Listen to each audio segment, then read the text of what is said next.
Hello and welcome to my YouTube channel physics concept. I am Saeed और आज हम लोग डिस्कस करने वाले हैं वेव ऑप्टिक्स का एक और टॉपिक जिसका नाम है सुपरपोजिशन प्रिंसिपल।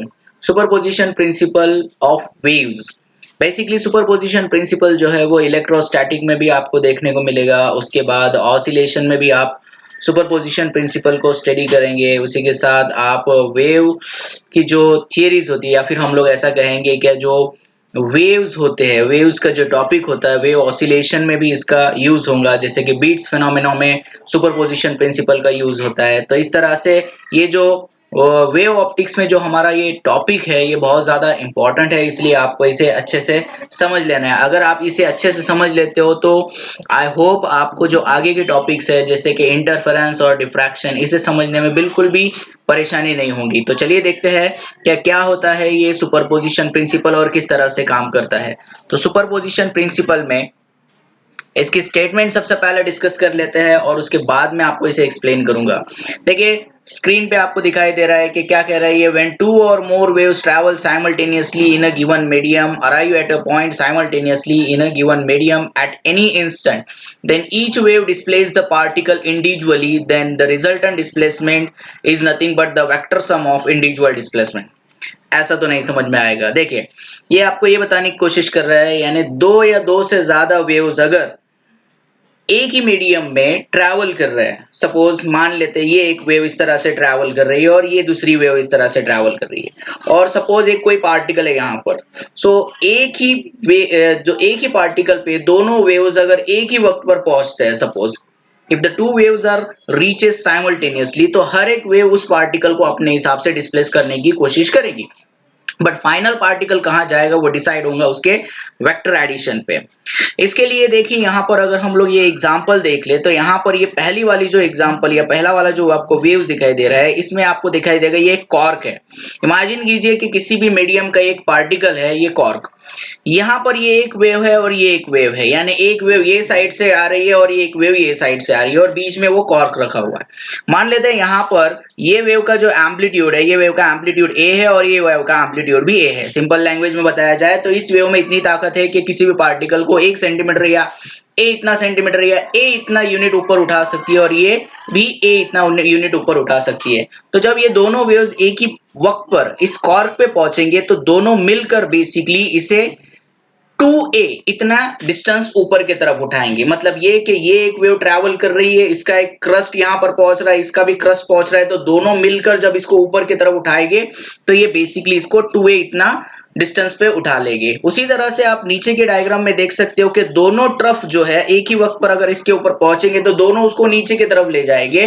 तो ये -2a, या फिर आप इसको एग्जाम्पल, इसमें माइनस साइन नहीं देता है लेकिन अगर हम वेक्टर सम कहेंगे तो यहाँ पर -a और ये भी -a, तो -a will be equal to -2a इसका रिजल्टेंट आ जाएगा। अगर हम लोग थर्ड डायग्राम में देखें तो थर्ड डायग्राम में आपको दिखाई दे रहा है कि एक वेव का क्रस्ट आ रहा है और दूसरे वेव का ट्रफ आ रहा है। तो यहाँ पर क्या हो रहा है कि यहाँ पर एक वेव जो है इस कॉर्क को ए यूनिट ऊपर उठाने की कोशिश कर रही है और दूसरी वेव ए यूनिट नीचे ले जाने की कोशिश कर रही है। तो वेक्टर सम होता है, तो वेक्टर सम में हम लोगों को पता है कि यहाँ पे डायरेक्शन बहुत ज्यादा मायने रखती है, इसलिए ऊपर के डायरेक्शन में अगर जा रहा है तो इसको हम लोग प्लस साइन लेंगे और नीचे के डायरेक्शन में जा रहा है तो माइनस साइन लेंगे। तो definitely +a - a will be equal to 0। So इसलिए पार्टिकल का डिस्प्लेसमेंट क्या हो जाएगा, 0 हो जाएगा। तो ये बेसिकली सुपरपोजिशन प्रिंसिपल होता है और ये इस तरह से काम करता है। तो आई होप अब आपको ये डेफिनेशन या स्टेटमेंट समझ में आ जाए। When two or more waves travel simultaneously arrive at a point simultaneously, each wave displays the particle individually but the final displacement is nothing but the vector addition or vector sum of the individual displacement। इसी को कहते हैं हम लोग superposition principle. Superposition principle हमारे लिए बहुत ज्यादा इंपॉर्टेंट है क्योंकि हमारा जो आगे का टॉपिक है वो इसके ऊपर डिपेंड करता है। तो जो हमारा आगे का टॉपिक है वो आगे का टॉपिक है इंटरफेरेंस। सो इंटरफेरेंस क्या होता है ये हम लोग डिस्कस करेंगे कि इंटरफेरेंस क्या होता है। तो वेव थ्योरी तो हम लोगों ने स्टडी कर ही ली है, उसी के साथ साथ अब हम लोगों को सुपरपोजिशन प्रिंसिपल भी पता है। तब हम बात करते हैं इंटरफेरेंस की कि इंटरफेरेंस ऑफ लाइट क्या होता है। तो अगर हम इसके डेफिनेशन को देखें तो क्या डेफिनेशन कहती है, तो डेफिनेशन कहती है the phenomenon of non uniform distribution of the energy in the medium due to the superposition of the light waves is called as the interference of light। और यहाँ पर दूसरी डेफिनेशन आपको यह स्टेटमेंट दी गई है यहाँ पर, रीडिस्ट्रीब्यूशन और the modification in the intensity of light due to the superposition principle, that is called as the interference. अब इसका मतलब क्या होता है समझ लेते हैं। सबसे पहले देखिए यहाँ पर अगर हम लोग बात करें कि जो हमारा सबसे पहले का जो एग्जाम्पल मैं ले रहा हूँ ये आप समझ लीजिए पहले सबसे अच्छे से, तो आपको ज्यादा आसानी हो जाएगी इसे समझने में। ये देखिए यहाँ पर जो आपको एक ये जो एनिमेशन दिख रहा है यहाँ पर देखिए ध्यान से, अगर आप देखोगे तो यहाँ पर ये जो आपको रिंग्स दिख रहे हैं, दिस आर द रिंग्स, ये जो सारे के सारे रिंग्स है यहाँ पर, ये सारे के सारे रिंग्स पर जितने भी पार्टिकल्स है इनके अंदर जो एनर्जी है वो यूनिफॉर्मली डिस्ट्रीब्यूट हो रही है। यानी हर एक पार्टिकल पर जो एनर्जी रहेगी वो इक्वल तौर पे रहेंगी। यानी ये जो डिस्ट्रीब्यूशन है एनर्जी का वो यूनिफॉर्म डिस्ट्रीब्यूशन है। जिस तरह से पानी का हो रहा है उसी तरह से लाइट का भी होता है। तो यहाँ पर अगर हम बात करें तो ये जो है बेसिकली यूनिफॉर्म डिस्ट्रीब्यूशन होगा। लेकिन अगर हम लोग बात करें दूसरे एक एग्जाम्पल की, यहाँ पर हम लोग एक सेकेंड एग्जाम्पल में आपको बताना चाहूंगा कि जो सेकेंड एग्जाम्पल है यहाँ पर कैसा हो रहा है। ये देखिए यहाँ पर अगर हम सेकेंड एग्जाम्पल की तरफ ध्यान दें, so you will understand this. So यहाँ पर अगर हम सिंगल सोर्स के बारे में सोच रहे थे तो सिंगल सोर्स में क्या हो रहा था, एक ही वेव जनरेट हो रही थी और वहां पर क्या हो रहा था कि आपको जो सर्कल मिल रहा था वो एक कोसेंट्रिक सर्कल मिल रहा था। तो कोसेंट्रिक सर्कल आपको इसलिए मिल रहा था क्योंकि वहां पर यूनिफॉर्म डिस्ट्रीब्यूशन हो रहा था। अब यहाँ पर क्या हो रहा है कि दो वेव्स एक साथ ट्रैवल कर रहे हैं। अब दो वेव्स एक साथ ट्रैवल कर रहे हैं तो हमने पिछले इसमें आपने देखा है क्या, जो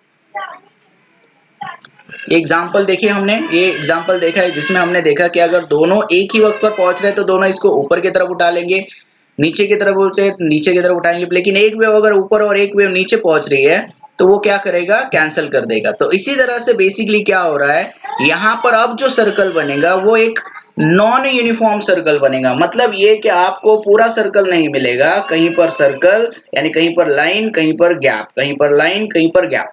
अब ये जो लाइन यहाँ पर दिखाई दे रही है वहां पर इस तरह का इंटरफेरेंस हो रहा है या फिर हम लोग कहेंगे कि इस तरह की प्रोसेस हो रही है। और जहां पर आपको वेव्स नहीं दिखाई दे रही वहां पर इस तरह की प्रोसेस हो रही है। तो इस तरह से बेसिकली अगर देखा जाए तो यहाँ पर ये देखिए वीडियो में आपको देखने को मिल सकता है कि ये किस तरह से दो सोर्सेस जो है एक साथ ट्रैवल करने की वजह से इस तरह का पैटर्न बनना शुरू हो जाता है। तो यहाँ पर जो पैटर्न बन रहा है, इस पैटर्न बनने का रीजन क्या हो रहा है, तो यहाँ पर एनर्जी का डिस्ट्रीब्यूशन नॉन यूनिफॉर्म है। यानी कहीं कहीं पर आपको एनर्जी का डिस्ट्रीब्यूशन क्या मिल रहा है, मैक्सिमम मिल रहा है, और कहीं कहीं पर इस तरह से मैक्सिमम मिल रहा है और कहीं कहीं पर आपको जीरो मिल रहा है। इस वजह से यहाँ पर ये जो सर्कल है ये पूरे तरह से कॉन्सेंट्रिक नहीं होगा। तो इस तरह से बेसिकली ये जो है एनर्जी का रीडिस्ट्रीब्यूशन हो चुका है। तो इस रीडिस्ट्रीब्यूशन ऑफ एनर्जी को हम लोग कहेंगे इंटरफेरेंस। तो इस तरह से बेसिकली ये इंटरफेरेंस काम करता है। इंटरफेरेंस में अगर हम लोग देखें तो दो तरह के इंटरफेरेंस यहाँ पर हम लोगों को देखने को मिलेंगे। एक होता है कंस्ट्रक्टिव इंटरफेरेंस और एक होता है destructive interference. So what is mean by the constructive interference and destructive interference. So सबसे पहले हम लोग बात करेंगे कंस्ट्रक्टिव इंटरफेरेंस की। ये देखिए इंटरफेरेंस पैटर्न यहाँ पर अगर हम लोग देखें तो ये इस तरह का लाइट का इंटरफेरेंस पैटर्न आपको देखने को मिलेगा, जिसमें यहाँ पर जो आपको गैप दिखाई दे रहा है, this gap is considered to be that two waves are overlapping, यानी एक वेव का क्रस्ट और दूसरे वेव का ट्रफ है। और जहां पर ये ब्राइट पॉइंट्स आपको दिख रहे हैं, this are considered to be जब दो वेव्स एक ही वक्त पर साइमल्टेनियसली क्रस्ट और क्रस्ट है या ट्रफ और ट्रफ है। तो इस तरह का ये इंटरफेरेंस पैटर्न हमें देखने को यहाँ पर मिलता है। तो बात करते हैं कंस्ट्रक्टिव इंटरफेरेंस की। तो कंस्ट्रक्टिव इंटरफेरेंस क्या होता है, तो कंस्ट्रक्टिव इंटरफेरेंस में ध्यान से समझ लेते हैं इसे। Constructive interference, the constructive interference occur at a point where two overlapping of the intersecting waves of the same frequency are in phase। In phase का मतलब होता है ये सेम फेज में होंगे, यानी फेज डिफरेंस इसमें जीरो होगा। वेयर क्रस्ट और क्रस्ट या ट्रफ और ट्रफ जो होते हैं एक दूसरे पे ऊपर ओवरलैप होते हैं। तो यहाँ पर क्या होता है, जो एम्पलीट्यूड होता है या फिर जो इंटेंसिटी होती है वो मैक्सिमम हो जाती है। यहाँ पर आप नीचे की तरफ डायग्राम में एग्जांपल देख सकते हैं कि ये एक वेव है और इसका एम्पलीट्यूड ए है, वेवलेंथ लैम्बडा है। इसकी वेवलेंथ भी लैम्बडा है और इसका एम्पलीट्यूड ए है। अब यहाँ पर ध्यान से देखेंगे, अगर यहाँ पर ये पॉइंट देखा जाए और ये वाला पॉइंट देखा जाए तो दोनों सेम फेज में है, सेम फेज में यानी एक ही एंगल पर है, या पूरे वेव्स को अगर देखा जाए तो ये सारे के सारे सेम फेज में है। तो according to this constructive interference ये दोनों क्या हो जाएंगे, ऐड हो जाएंगे, जैसे कि सुपरपोजिशन प्रिंसिपल में हमने देखा। तो ये जो दोनों ऐड हो जाएंगे तो इनका जो रिजल्टेंट आएगा, इनका रिजल्टेंट आएगा 2a। तो इस तरह से basically when two waves travel simultaneously arrive in phase का मतलब याद रखिएगा, यहाँ पर इन फेज का मतलब क्या हो रहा है कि फेज डिफरेंस यहाँ पे 0 होना चाहिए। तो दोनों एक ही वक्त पर अगर पहुंचेंगे तो क्रस्ट, एक वेव का अगर क्रस्ट पहुंचता है तो दूसरे वेव का भी क्रस्ट पहुंचना चाहिए, और ट्रफ पहुंचता है तो ट्रफ पहुंचना चाहिए। तो इस तरह से बेसिकली ये मैक्सिमम एम्पलीट्यूड को शो करेगा और इसी को हम लोग कहते हैं कंस्ट्रक्टिव इंटरफेरेंस।